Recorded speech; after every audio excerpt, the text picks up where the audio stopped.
sinners and saints. Dust off those horns and halos. It's time for Alan After Dark.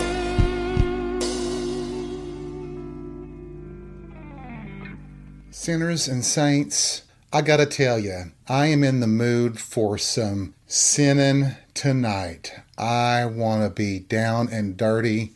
I want to be the one who appears on all the media outlets tomorrow with a scandal saying that I ran naked down the street, just trying to suck every dick that comes by. That sounds like heaven right now. I'm just in a good mood, looking forward to hanging out with a few friends, chatting and talking and drinking, and if I'm lucky, there might be a suck and fuck after that. I mean, I just want to spend so much time on my knees tonight that people think it's a Billy Graham special. What? Oh, come on. You don't know who Billy Graham is? Well, I'm sure you've heard of his son, Franklin Graham. Franklin Graham is one of those orange Jesus freaks who's all up in Trump's Kool-Aid and possibly involved in the January 6th riots at the Capitol, but I don't want to talk about that bullshit. We could talk about Jerry Falwell Jr. and the pool boy. Do you think the pool boy plowed his ass? I'm almost positive he did. I would get a kick out of that. It's just a hoot, don't you think? I think that's part of maybe the thrill of fucking a televangelist or somebody connected to a televangelist. Maybe like giving the middle finger to religion, but I do that every week, don't I? What was the pool boy's name? What was his name? What did he look like? Let me see here. Oh, he was kind of cute. Giancarlo Granda, is that how you say his name? I just wonder. I mean, I know that he said that Jerry Falwell Jr. was just watching him fuck his wife, but I really have to wonder if that's what happened. I think Jerry Falwell Jr. spent as much time on his knees as I have on mine. And, well, that's not really saying a lot because I don't spend a lot of time on my knees. I'm good at bending at the waist. I don't want my knees down on a nasty bathroom floor, even though I'm getting nasty myself. It's kind of funny that way, isn't it? People that are afraid to handle a doorknob, yet they've got a dick in their mouth and they eat ass. Ugh. I'm just saying, that wasn't a judgment, I'm just making an observation. And you may be asking, is Alan under the influence of something extra? I'll never confirm or deny, but I will just say that cannabis can be your friend. Don't you agree? Would it make you feel better to know that I'm recording this naked?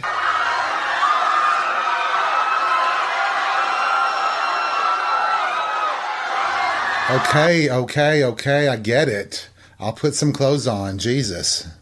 Speaking of taking off your clothes and putting them back on, Madonna became a subject of interest at happy hour a few weeks ago. A guy from out of town he was sitting on the corner and we were talking about things.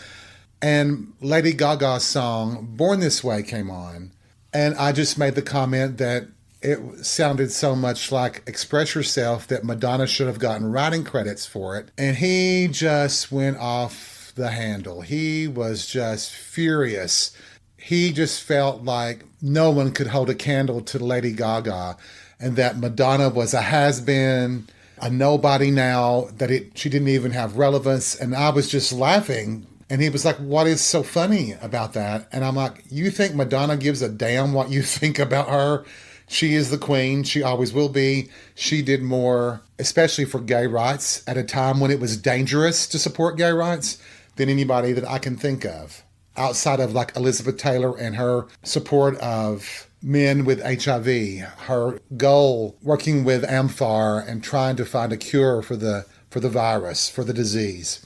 So anyway, he says, well, I didn't mean to make you mad. And I'm like, you hardly made me mad because everything you're saying doesn't bother me. That can be your opinion. Everybody is entitled to their opinion. I just can't believe that you get so defensive about me saying that the song sounds so close to Express Yourself. How can you deny that? I needed to really talk about being a young person and the effect Madonna had and has on the gay rights movement at the height of the AIDS epidemic. Madonna I don't know how much you know about Madonna, the person. Before she came to New York, she was in college and she was training to be a dancer. I think her dance instructor, he was gay, and I believe he probably took her to her first gay bar. So her experiences at a college level age was through the gay clubs and through the influence of her dance instructor.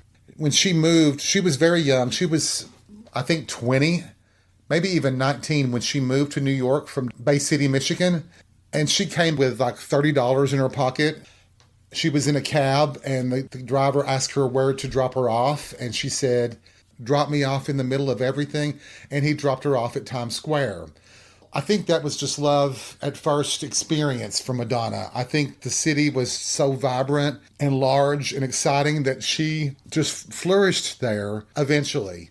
I know that she had a tough time at the beginning. She was even working at Dunkin' Donuts. But what she did is that she found her own tribe. And that tribe involved a lot of gay men, like Keith Haring, the artist. She was exposed to gay culture, and that absolutely influenced the direction of her career. I think she recognized very quickly that gay men, when you think about the underground balls with drag and voguing, she was there experiencing it firsthand, understanding that the wild and free creativity of gay men is something that she could utilize and expose the heterosexual world to on a musical and artistic level. At the same time, she was seeing all this amazing talent literally dying from the AIDS epidemic. And she was very vocal of her support for finding a cure, a treatment for HIV/AIDS. And it was because she loved so many men who happened to be gay that died from the disease. I don't think people know that at one point the tabloids were spreading the rumor that Madonna was HIV positive, that she was dying of AIDS. And in Madonna fashion, she tackled the rumor, the controversy head on, and she said, "I'm not HIV positive, but what if I was? I fear more of the treatment I would get from people than I do from the actual virus." And she really did effectively knock down the rumor and show the world how people with AIDS were being treated. She really was on the front lines for gay rights. Now, she wasn't the only one. I mentioned Elizabeth Taylor, Morgan Fairchild, Debbie Harry of Blondie. Debbie Harry, who is my queen as well, she is an amazing singer, crazy, wild, artistic person, writing iconic songs that are historical. Her experience with HIV/AIDS was her partner, her boyfriend, Chris Stein, who was also a co-founder of Blondie. In 1982, he became ill and he was deteriorating. He was losing weight. He was really pale and no one could seem to figure out what was wrong with him. The rumor is that he had AIDS and that he was dying, but he did not have AIDS. He had some condition, forgive me if I'm getting it wrong, I'm not looking this up, but I believe it was called pemphigus vulgaris, which basically is blisters all over your body, even like in your throat. Finally, when he got the right treatment, I think he spent months in the hospital, but finally, he improved enough, he survived, and Blondie came back together eventually in the 90s to record the No Exit album, and they had the number one song, Maria, in the UK. All these women were there fighting on those front lines, Madonna in particular, who was unabashedly supportive, openly supportive. She didn't hide behind a closet door. She flaunted it and relished in her experience with gay culture. And look at what it created in her own career. The most successful female pop star in history. And she did that with all the controversy, with all the animosity she received from the religious right, from Republicans, from different groups all around the world. This was at a time when you didn't talk about AIDS, HIV. It was a curse. It was the gay plague, as some people called it. And her career did not suffer. But so many actors, men who were gay in Hollywood, they went even deeper into the closet during that time. And several of them died from AIDS. And I think, sadly, without the support of their fans, true fans of those actors and pop stars like Freddie Mercury would have supported them no matter what. And they did support them no matter what. Now, y'all don't get me wrong here. I'm not trying to make Madonna a deity or a god or anything like that. She is an entertainer and a businesswoman. What I'm saying is that she had the guts to explore and expose the world to different cultures that they would never experience otherwise. And yes, she made money from it, but at least she was the one who had the guts to do it. And I think she was the one that, well, she broke the mold. She paved the way for everyone else. And let's not forget that when Madonna talks about strong women, she says she was influenced by Debbie Harry of Blondie and by Chrissy Hynde of The Pretenders. Her path was partially paved by the women ahead of her who also were fearless and aggressive and creative and open to exploring different cultures and ideas. You really need to understand, I'm talking about the 80s. And as far as gay characters on TV, you had Billy Crystal on the sitcom Soap, who was a comic relief kind of character where the character was in love with a football player and was going to go through a sex change so that they could be together and it wouldn't ruin the football player's career. And the other character was Stephen Carrington on Dynasty. Now, Dynasty was really cutting edge when it first premiered on ABC. But when it got to number one in the ratings, I think there was a lot of panic about showing a gay character in everyday life, having a life, falling in love with a guy. They just kind of panicked. And yes, the character had a couple of boyfriends, the first one of which his father knocked down and he killed him by accident. But as the show grew more popular, they made the character apparently bisexual, and they just didn't know what to do.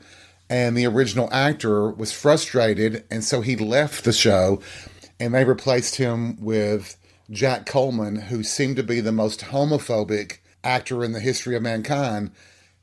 They were actually going to do a kissing scene, but he absolutely refused and basically convinced them, the producers and the director, that a kiss between two men might ruin their ratings. And he probably was right, but he wasn't doing it out of a concern for the show. He was doing it out of a concern for his own reputation. That's the way society was at the time. And I can remember hearing people talk about Dynasty and how they had these gay characters and it was just ruining the show. So in thinking about it, Jack Coleman might have been a homophobic man, but he probably was justified in his concern for his future career, although he did take the role of a supposed gay character. And then you had the AIDS crisis. The AIDS crisis was, like I said, some people were calling it the gay plague. And I have mentioned it before on Alan After Dark, that there were people, especially religious people that were anti-gay, who used the disease, the virus, to justify their hatred. They would say that the disease was a curse from God, even though they seemed to be in denial that women and children got the disease as well. It was a blood-borne virus. It didn't care whose blood, it just infected whoever. I remember in my high school years, knowing I was gay, they had a blood drive at the high school. I made up the excuse that I was afraid I might be infected with HIV from their needles to justify not giving blood, because if you gave blood, one of the questions you would have to answer was, are you homosexual and have you had sex with a man? I didn't trust the person gathering that information or people around me who might hear me tell this nurse, the person drawing blood, if I told them this, I was afraid it would get out and I would have been ostracized, treated badly by teachers. I would have been outed to my parents. They would have had to deal with the shame. I could see them locking me away in some crazy rehabilitation center trying to convert me into a straight person, which I honestly believe is impossible. It would have led to a life of torment in my early years, and I knew how to play that game. Sometimes being in a closet is the safest thing to be. It was then. Now, it seems a lot easier for most people. But I gotta tell you though, that's why I want to talk about this. It's because I think a lot of the younger generation, I'm not saying that you have it easy. I mean, it just seems like everybody is so accepting of gay people. And there was a time in the very recent past that you weren't accepted. You were demonized. You were considered dirty. There were so-called pastors in churches calling for our executions, for us to be stoned. So there has been a huge leap in support for the gay community. But in those days, it took someone like Madonna to be out there as a cheerleader, supporting gay men in a way that we had never been supported before. Today you have Taylor Swift and her song, You Need to Calm Down. It's terrific. That's wonderful. And you have Troye Sivan, who I absolutely think his music is incredible. I would have never imagined that you could have a mainstream pop star producing the kind of videos and singing the songs that he's singing. The video for Troy's song Rush is the gayest thing possible in the best ways. I was just blown away by its boldness. But you flash back to when Elton John, a print interview, I don't know if it was Rolling Stone or People or what magazine it was, but he basically come out as bisexual. And that was in the late 70s. He paid a price for that. It hurt for a little while. His career, though, recharged in the middle 80s and carried in through the 90s in a way that would be considered incredible, remarkable. And I remember when Ellen DeGeneres came out as gay on her sitcom. That episode was #1 in the ratings.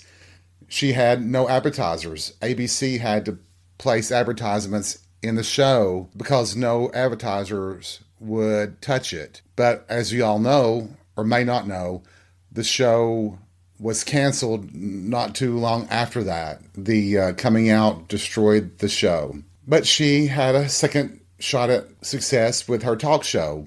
But we know how that ended, don't we? But if you saw the episode of Ellen in which Madonna was the guest for that day, Ellen herself thanked Madonna for the words of encouragement when she did come out back then. And I'll even give props to Roseanne Barr. Her sitcom in the late 80s and early 90s, Roseanne, she was very big with gay characters.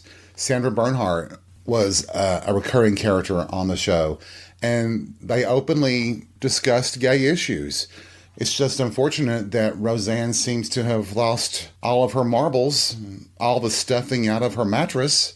She's more than a few bricks shy of a load.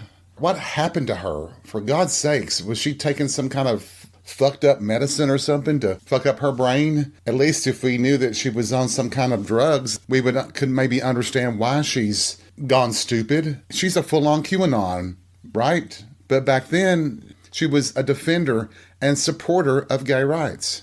And where would we be if I didn't talk about the Golden Girls? The Golden Girls, which is an iconic show, brazen, ballsy, just over the top, one of the funniest shows to ever be on TV. Also, boldly supporting and defending gay people. Remember, Blanche's brother, Clayton, came out as gay and actually came to Miami to introduce Blanche and the girls to his boyfriend, who he was getting married to. Also, we had the episode of Dorothy's friend Jean, who came to visit, who was a lesbian, who had just lost her partner, lost her wife, and how she fell in love with Rose. It was a wonderful, great way to lay out the emotional connection people can have regardless of their sexual orientation. The Golden Girls also did an episode where Rose may have been exposed to HIV and had to have the test, what she went through for those days waiting to get the results back, and how Blanche explained that she had been tested and kind of adjusted her behavior with her sexuality, her wild, crazy sleeping with men all the time. The show Designing Women had a powerful, heartbreaking episode where a friend of theirs came to them, told them he was dying of AIDS, and he wanted them to design his funeral. And the confrontation Julia had with a woman about the disease is one of the best ones ever. So if you ever get a chance to watch that episode, please do go watch it. If you think about it, all the ones I'm mentioning were all starring women. I can't think, and there may be, I didn't watch every television show, but I can't think of a single show that had male actors as the lead that actually addressed gay issues. I don't know if ER did. NYPD Blue, not to my recollection. Cagney and Lacey, but once again, two female leads. They had a character that had posed for a gay magazine, and he was outed for doing that, even though he never said if he was gay or straight. He just did that for the work, for the money. The Tracy Ullman Show had skits that included a gay couple and their daughter. All those shows in the 80s led to a freeing up of people's minds. It led to shows like Queer as Folk on Showtime. It led to the daytime soaps having gay characters, showing them kissing, making love the way that soap operas do. I remember Days of Our Lives, Will and Sonny, that shower scene, they would have been canceled had that been run in the 80s. You know, I don't want to forget Phil Donahue and The Donahue Show. It was a talk show, one of the first ones that I can remember before Oprah came along. And I can remember his support of gay rights. I remember him in the 80s. He hosted a wedding of two men. And I remember the flack that he got for doing it, the outrage that he got. But he was fearless in his support for gay rights. But he allowed the other side who were opposed to marriage equality, to gay rights, he let them speak. And you got to see both sides of that coin. And he was a foundation for that support that finally led to marriage equality. So when you think about the turmoil of the 80s, of all the darkness that was there, it did lead to the light. It led to changes in society. It led to Will and Grace. It led to Queer as Folk. It led to eventually marriage equality, with the Supreme Court upholding our right to get married to the person we love. I shudder to think what the world would be like today had there never been a Madonna, a Golden Girls, a Designing Women, Will and Grace, Ellen DeGeneres. It just seems like they made a mark on our history that led to equal rights. And I think that that cannot be appreciated enough.